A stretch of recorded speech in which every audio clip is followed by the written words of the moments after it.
Hello friends, welcome to polytechnic पाठशाला।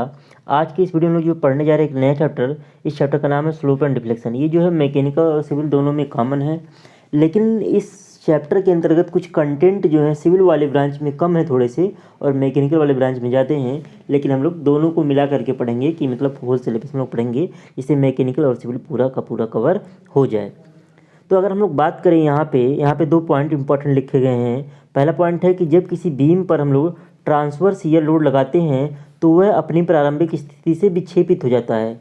विक्षेपित होने का मतलब कि मान लीजिए कि कोई बीम ऐसे है, सिंपली सपोर्टेड बीम है मान लीजिए, और इस पर कोई डब्ल्यू लोड अगर आप लगाएंगे तो ये क्या होगा, अपनी प्रारंभिक स्थिति विक्षेपित होने का मतलब ऐसे बीम क्या होगा, ऐसे बेंड हो जाएगा।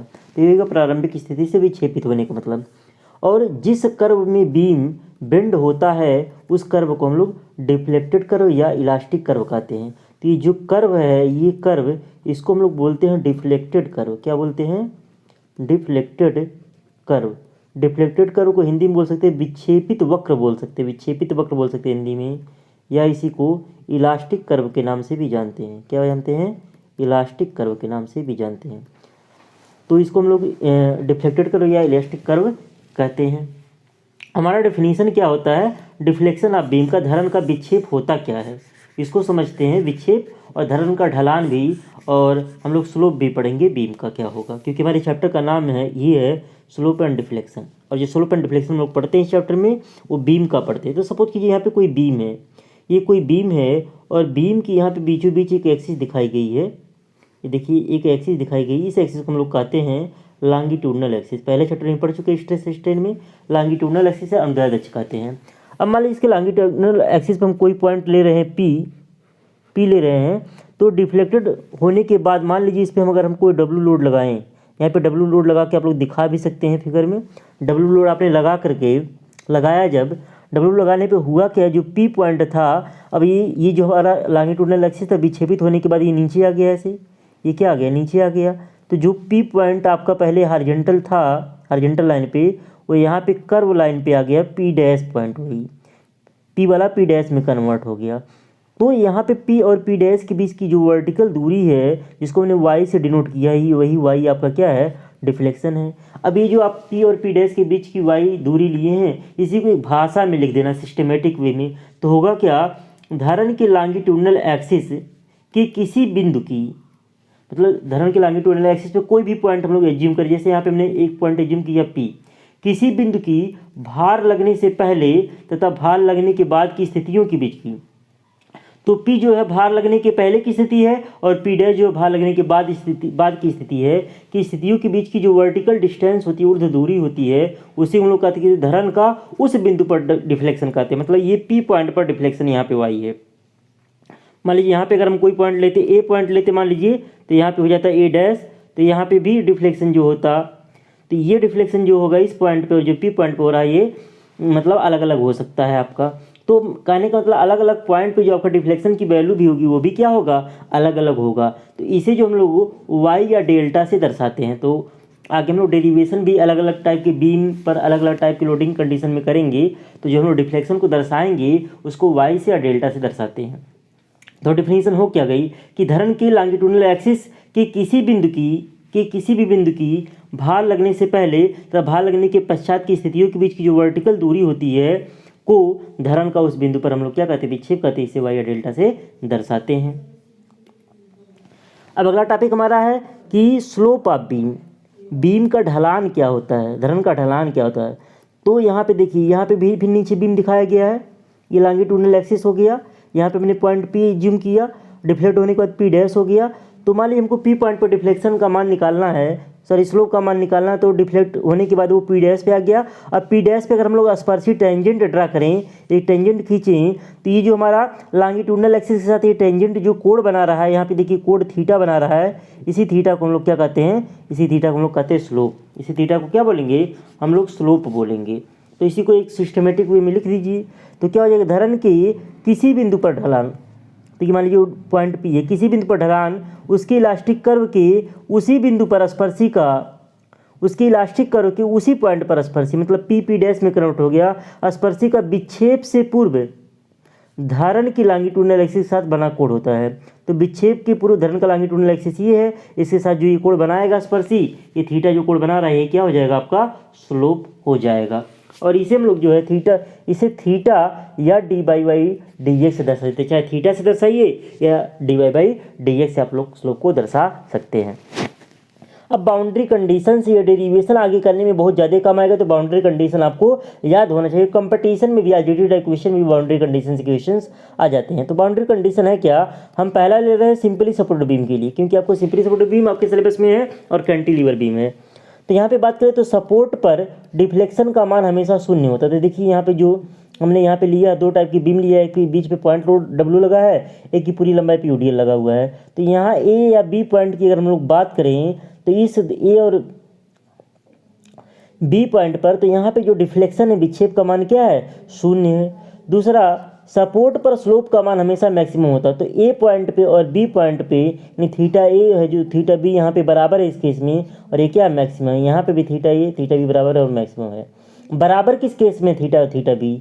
सिंपली सपोर्टेड बीम के मध्य बिंदु पर पॉइंट लोड लगने के कारण, जैसे यहाँ मध्य बिंदु पे पॉइंट लोड डब्ल्यू लगा है, या पूरी लंबाई पर यूडीएल लगने के कारण, देखिए यहाँ पूरी लंबाई पे डब्ल्यू पर यूनिट लेंथ का यूडीएल लगा हुआ लगने के कारण मध्य बिंदु पर डिफ्लेक्शन का मान मैक्सिमम, मिड पॉइंट पर देखिए वाई मैक्सिमम है, मिड पॉइंट पे यहाँ वाई मैक्सिमम है, मिड पॉइंट पर डिफ्लेक्शन का मान मैक्सिमम तथा स्लोप का मान क्या होता है, शून्य होता है स्लोप का मान। क्योंकि अगर मिड पॉइंट पे लेंगे तो क्या होगा, हम लाइन खींचेंगे तो ये क्या होगा, टेंजेंट जब खींचेंगे तो वो बीम के पैरेलल हो जाएगा, बीम के लॉन्गिट्यूडिनल एक्सिस के पैरेलल हो जाएगा इस केस में भी और यहाँ पे भी। तो ये क्या है, इसके साथ 0 डिग्री का कोण बना, क्योंकि पैरेलल हो गया तो 0 डिग्री का कोण बनाएगा। तो स्लोप का मान क्या होगा, 0 होगा, और डिफ्लेक्शन का मान क्या होगा, मैक्सिमम होगा। तो बाउंड्री कंडीशन हो गया सिंपली सपोर्टेड बीम के लिए। ऐसे ही कैंटिलीवर की बीम के बारे में भी हम लोग पढ़ेंगे। अब यहाँ पे कैंटिलीवर की बीम के बारे में दिया गया क्या है कि कैंटिलीवर बीम की फिक्स्ड एंड पर स्लोप और डिफ्लेक्शन दोनों का मान जो होता है शून्य होता है। फिक्स्ड एंड पर स्लोप और डिफ्लेक्शन दोनों, यहाँ पे चाहे तो डायग्राम बना सकते हैं, डायग्राम नहीं बनाया है, डायग्राम अगर आप लोग बनाना चाहें तो कैंटिलीवर फिक्स्ड एंड पर स्लोप और डिफ्लेक्शन, जैसे जब मुड़ेगा तो कुछ इस शेप में मुड़ेगा, तो यहाँ पे जो होगा, यहीं पे जो होगा आपका ये क्या होगा, यहीं पे आपका वाई मैक्स होगा, यहीं पे क्या होगा, ये वाई मैक्स होगा, और यहीं पे अगर हम लोग टेंजेंट ड्रा करेंगे, इस पॉइंट पर टेंजेंट ड्रा करेंगे तो यही क्या हो जाएगा, थीटा मैक्स होगा।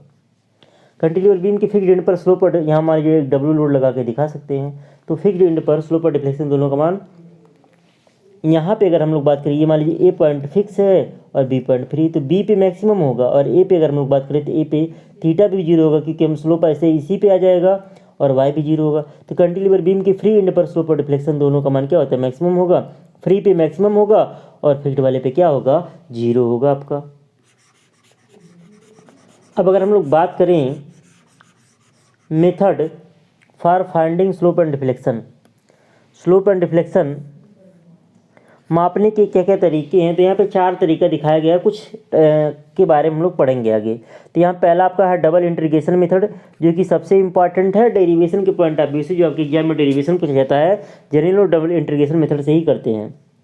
दूसरा आपका मोमेंट एरिया मेथड है। तीसरा मैकाले मेथड है, तो मैकाले से ही आपका डबल इंटीग्रेशन आया होता है, मैकाले से कोई भी क्वेश्चन सॉल्व कर सकते हो, डबल इंटीग्रेशन से केवल स्पेसिफिक टाइप के क्वेश्चन ही सॉल्व होते हैं। लेकिन आपके सिलेबस के पॉइंट ऑफ व्यू से मैकाले मेथड जो है आपके सिलेबस में नहीं है, आपके सिलेबस में डबल इंटीग्रेशन है और मोमेंट एरिया है। और चौथा हमारा है कॉन्जुगेट बीम मेथड। तो ये 4 तरीके हैं स्लोप और डिफ्लेक्शन फाइंड करने के। अब हम लोग बात करते हैं सर्कुलर बेंडिंग क्या होता है और condition for circular bending. Circular bending का कंडीशन क्या है, ये जो है टॉपिक जो है ओनली मैकेनिकल के सिलेबस में, सिविल वालों के सिलेबस में नहीं है, लेकिन कंपटीशन के पॉइंट ऑफ व्यू से दोनों के लिए जो है इंपॉर्टेंट है। सर्कुलर बेंडिंग क्या होता है, तो सर्कुलर बेंडिंग है क्या यहाँ पे कि जब किसी बीम का बेंडिंग इस प्रकार हो कि बीम एक वृत्त के चाप की आकृति में मुड़े, बीम क्या करे, एक वृत्त के चाप की आकृति मुड़े, तो इस प्रकार की बेंडिंग को हम लोग क्या कहते हैं, सर्कुलर बेंडिंग कहते हैं। हिंदी में कहते हैं वृत्तीय नमन एंड कंडीशंस फॉर सर्कुलर, वृत्तीय नमन के प्रतिबंध। तो जब किसी बीम का बेंडिंग इस प्रकार हो कि बीम एक वृत्त के चाप की आकृति मुड़ती है, तो मुड़े, तो इस प्रकार की बेंडिंग को हम लोग क्या बोलेंगे, सर्कुलर बेंडिंग बोलेंगे। और सर्कुलर बेंडिंग की प्रमुख प्रतिबंध निम्न प्रकार है कि M/I इक्वल टू जो E/R, और ये क्या होना चाहिए, कांस्टेंट होना चाहिए। तो इस प्रतिबंध को निम्न 2 प्रकार से प्राप्त किया जा सकता है। पहला हमारा है कि चित्र में यहाँ पे क्या किया गया है, चित्र में एक समान क्रॉस सेक्शन वाला यल लंबाई का बीम दिखाया गया। देखिए यहाँ पे यल लंबाई का बीम दिखाया गया, ए बी बीम है, इनके ए बी, ए सी बीच में एक पॉइंट सी है, ए सी की लंबाई भी L/2 है, और जो है ए बी, और जो है यहाँ पे बी सी होगा, ए बी नहीं होगा, यहाँ पे क्या होगा, बी सी की लंबाई भी क्या आपकी L/2 है। अब जिस पर बेंडिंग मोमेंट यम लगने के कारण, इसमें मान लीजिए ए बी पर जो है बेंडिंग मोमेंट अगर यम लग रहा है, इस पर जो है बेंडिंग मोमेंट यम हम मान रहे हैं लगने के कारण बीम क्या है, वृत्त के चाप की आकृति में मुड़ती है, और बीम के मध्य बिंदु पर विक्षेप y तथा बीम के सिरे पर ढलान थीटा है और वक्रता त्रिज्या r है। यहाँ पे ढलान क्या होगा, थीटा होगा, ये कोण थीटा है, और यहाँ पे क्या है, ये y है आपका। तो अगर हम यहाँ पे देखें इसमें, तो अगर आपका यहाँ पे ढलान ये थीटा है, ये कोण अगर थीटा है, तो ये वाला कोण होगा 90 माइनस थीटा होगा, तो ये कोण ऑटोमेटिक क्या हो जाएगा, 90 हो जाएगा। यानी कोण यहाँ पे ए ओ सी की अगर हम लोग बात करें तो ये क्या होगा, थीटा ही होगा। तो वक्रता त्रिज्या r हमने मान लिया है, ओ ए क्या है आपका, ओ ए अगर हम लोग बात करें, ओ ए आपका क्या है, r है। तो अगर हम लोग ज्यामिति से बात करें, अगर वृत्त की दो जीवाएं एक दूसरे को काटती हैं, जैसे मान लीजिए एक जीवा मान लीजिए है ऐसे है, ए बी आपका है, कोई वृत्त की एक जीवा हो गया, और एक जीवा मान लीजिए हो गया, एक जीवा मान लीजिए हो गया, यहाँ पे हम ले रहे हैं नाम डी ले रहे हैं, यहाँ पे सी ले रहे हैं, यहाँ पे सी डैश ले रहे हैं। तो आप लोग पढ़े होंगे ज्यामिति से आप लोग क्या पढ़े हैं ये हम बता दे रहे हैं, हाई स्कूल में पढ़े हैं कि यहाँ पे पढ़े हैं आप लोग कि ज्यामिति से ए सी गुणे बी सी जो होगा वो डी सी गुणे सी सी डैश के बराबर होगा। तो वही चीज़ लिखा गया ज्यामिति से, यहाँ पे ए सी और गुणे बी सी, ए सी गुणे बी सी जो है वो डी सी गुणे सी सी डैश के बराबर है, डी सी और गुणे सी सी डैश। तो ए बी और बी सी का मान L/2 गुणे हो गया बराबर। अब डी सी का मान देखिए, डी और सी डैश अगर हम लोग बात करते हैं डी सी डैश की तो 2r होता। अब 2r में से यहाँ y माइनस हो गया तो हो जाएगा 2r माइनस वाई, और सी सी डैश आपका क्या है, सी सी डैश यहाँ पे है y, सी सी डैश हो गया y। तो यहाँ से लिख सकते हैं L²/4 equal to 2r y minus Y square. तो चूंकि y का मान बहुत कम होता है इसलिए y² को नगण्य मान लेंगे, y² को नगण्य मान लेंगे तो L²/4 इक्वल टू हो जाएगा 2r/y। तो y का मान यहाँ पे आ गया L²/8r। तो अधिकतम विक्षेप जो हो जाएगा y बराबर L²/8 और r की 1/r है यहाँ पे एक तरीके से, तो 1/r बराबर हो जाएगा m/ai, चूंकि m/i इक्वल टू e/r होता है। तो यहाँ से आ गया y बराबर mL²/8ei। तो यहाँ से हम लोग y कैलकुलेट कर सकते हैं। सर्कुलर बेंडिंग के केस में हमारा डिफ्लेक्शन का फार्मूला हो जाएगा y बराबर mL²/8ei। और हम लोग बात करें समकोण त्रिभुज OAC में अगर बात करें तो साइन थीटा बराबर जो होगा AC/OA हो जाएगा, यानी लंब बटे कर्ण होगा। अब चूंकि थीटा का मान बहुत कम है इसलिए साइन थीटा बराबर थीटा लेने पर बहुत कम मान के लिए साइन थीटा जो होता है थीटा के बराबर होता है, लेकिन यहाँ पे थीटा रेडियन में होता है, ये ध्यान रहे। तो थीटा बराबर क्या हो जाएगा, AC का मान आपका L/2 और OA का मान r, तो थीटा बराबर हो गया L/2r। तो यहाँ पे भी अधिकतम ढलान थीटा बराबर L/2 और 1/r का वैल्यू m/ei, तो थीटा का मान हो जाएगा mL/2ei। और ये क्या होगा, वैल्यू रेडियन में होगा, ये ध्यान रहे, वैल्यू किस में होगा, रेडियन में आपका होगा। अब जो है कि दूसरा कंडीशन हमारा क्या है, दूसरा कंडीशन हमारा ये है कि हम जानते हैं कि प्राय धरण की विभिन्न क्रॉस सेक्शन पर नमन घूर्ण यम का मान बदलता रहता है। जैसे मान लीजिए कि हम लोग कोई यहाँ पे बीम लें, यहाँ पे कोई बीम लें, लाइन तिरछी हो गई, मान लीजिए हम कोई ऐसे बीम ले रहे हैं, हम जो है ऐसे कोई बीम ले रहे हैं, फिर तिरछा हो जा रहा है, ऐसे कोई हम बीम ले रहे हैं सपोज कीजिए। अब यहाँ पे अगर हम लोग मान लीजिए यहाँ डब्ल्यू लोड लगाएं, बीचों बीच लगाएं, तो इसका बेंडिंग मोमेंट डायग्राम अगर हम लोग बनाएं तो कुछ इस प्रकार से बनेगा। बेंडिंग मोमेंट डायग्राम ऐसे बनेगा, बेंडिंग मोमेंट डायग्राम ये पढ़ चुके हैं सब DBMD वाले में। तो यहाँ पे हम लोग देख रहे हैं कि यम का जो मान है अलग अलग पॉइंट पे अलग अलग है, यम का मान अलग अलग है, मतलब ये वेरी कर रहा है।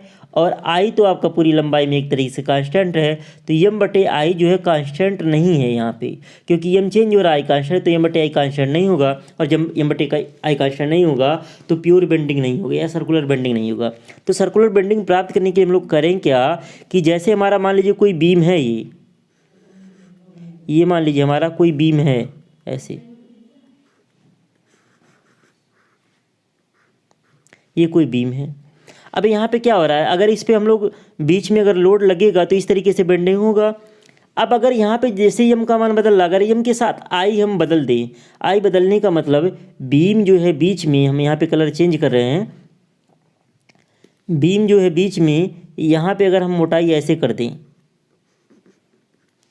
मोटाई अगर हम लोग ऐसे कर दें, बीम की मोटाई यहाँ पे बढ़ गई बीच में, तो हो क्या रहा है, जैसे जैसे यम आपका चेंज हो रहा है, जैसे जैसे यम चेंज हो रहा है वैसे वैसे जैसे जैसे बीच में यम का मान बढ़ता जा रहा है, वैसे वैसे बीच में जाने पे आई भी क्या हो रहा है, जैसे बीच में जाने पे यम बढ़ रहा है वैसे बीच में जाने पे आपका आई भी बढ़ता जा रहा है। और यम और आई इस प्रकार से बढ़ जाएं कि यम बटे आई का मान क्या हो जाए, कांस्टेंट हो जाए, तो फिर सर्कुलर बेंडिंग का केस बन जाएगा। तो वही चीज़ है, तो ऐसे बीम को हम लोग बोलते हैं यूनिफॉर्म स्ट्रेंथ बीम, जिसके लिए पूरी लंबाई में यम बटे आई का मान कांस्टेंट रहे। तो इसको फिर से पढ़ते हैं कि हम जानते हैं कि प्राय धरण की विभिन्न क्रॉस सेक्शन पर नमन घूर्ण यम का मान बदलता रहता है, जिससे आई का मान स्थिर होने पर, आई का मान स्थिर होने पर आर का मान स्थिर नहीं रह पाता।